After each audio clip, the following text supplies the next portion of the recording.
Hello, ladies and gentlemen. Welcome back to another episode here on African Confessions. The following story that you're going to be listening to, it was sent to me by one of our dear sister who helped us with this translation. The translation reads like this: Hello, can you please post my own story as hidden identity? My name is Tandi, not a real name, and I never imagined that my life will take such a dark and a twisted turn. Never. I never thought that this was never going to happen.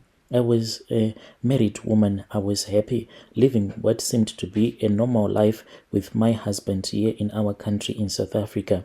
But beneath the surface, I was always hiding this shameful secret. Brother Nashi, from the start, I was someone who always wanted to be with a man who really had a very big lollipop. I think that it started when I was still in varsity. The first time that I watched porn. So this video that I saw, like the guy that was in there doing whatever his business that he was doing with another woman, the guy, he really had like a very big thing. So since like I was staying in the suburbs, I did not have that opportunity to experience like life. By the time that I started working, when I had gotten married, like I had forgotten about this dark fantasy that I once had. It was only that this dark fantasy came back haunting me when one of my friends told me that when she had not been available over this other weekend, when her husband was complaining, not knowing where she was, that was when she told me that she was with this other guy. The guy, like, really had like a big thing, who was a foreigner. So I also started to think about this dark fantasy of me trying a man with a very big lollipop. So a few years ago, that was when I started working at a new company.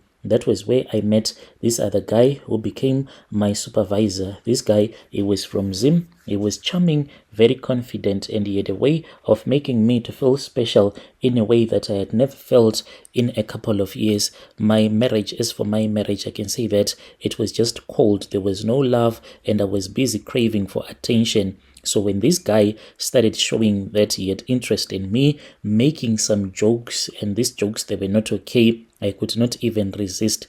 That was when we began to have an affair, meeting in secret, hiding our relationship from everyone, especially from his wife, because the wife was also working. Their company was also having their office block really close to where we were working. But secrets, they always have a way of coming to light. The wife then found out about us. She was like really furious. She came barging into my office one day. She confronted me in front of all of my colleagues, and she said that yeah, she knew what I was doing, but she did not want to let the colleagues know that this is what we had been doing. So people that just thought that maybe it was some woman's argument, because we were like friends. So it was like she had me gossiping about her with some of our other friends. Later on, when I thought that I was now relaxed, she came to my house and she confronted me, yelling and accusing me of betraying her. And at that time, my husband, he was on a business call conference, and I did not want my husband to hear this woman saying that I was a prostitute who was sleeping with her husband. I tried to defend myself. I told her to calm down. We could sort this matter, but not here. I even said, okay,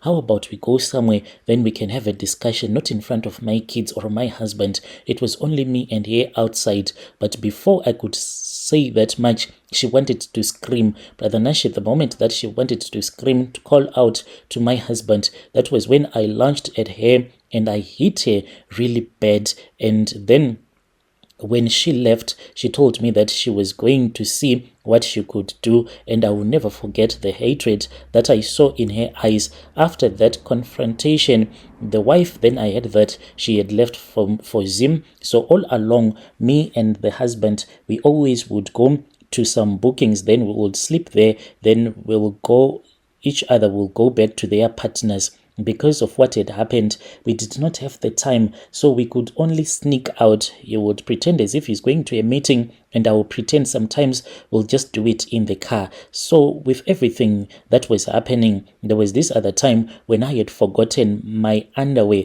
in his car, and after one of our encounters, I thought that I was going to get it, but then the wife also got into the car. I did not realize how much that small piece of clothing will change my life. When the wife went back to Zim, she took that underwear with her, and there she performed a ritual, something dark and evil that I did not even understand at that time. It was not long before that I started noticing some strange things that were happening to me. It began with an odd itching, like I just thought that maybe it was some sort of yeast infection, like it was really itchy, but it soon escalated into something like that was really worse, much worse. Worms, disgusting, wriggling worms began to come out of my private parts. So I could not even understand how was it even possible that a woman who was still alive, then there are worms that are coming out of my private parts. They would always come out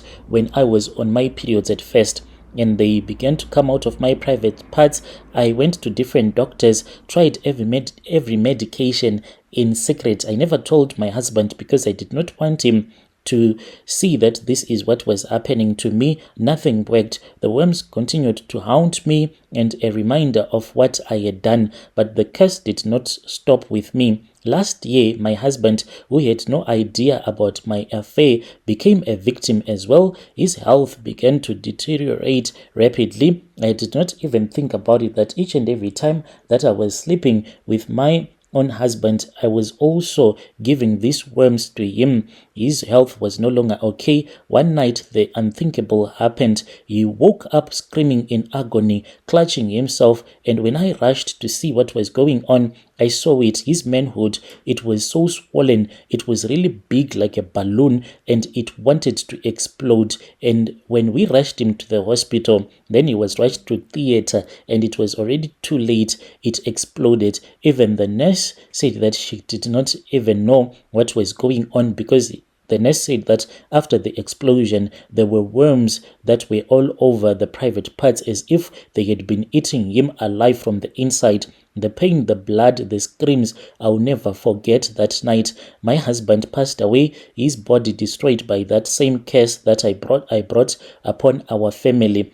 Right now, I feel really guilty. They even do not know, like his relatives don't even understand what happened to my husband. But I know that I was the one who betrayed him, who allowed this darkness into our lives. I confess all of this because I cannot carry this burden any longer. And I can see that the affair that I had with my supervisor, it was not worth the price. And what pains me the most right now is that this guy, he wants us to continue, and now that I am desperate, he is even saying that because the wife did this to me, he wants to show the wife that he can even get married to me. So I am scared. I am asking for your advice. I have already lost my husband. He is saying that you have already lost your husband, so what is there to lose? You have to become my wife. Please assist me. Give me advice. What am I supposed to do? Dear listeners, right there was a message that was sent to me by one of our admins who gave us this translation. Strange things indeed, they do happen in this world. Yo,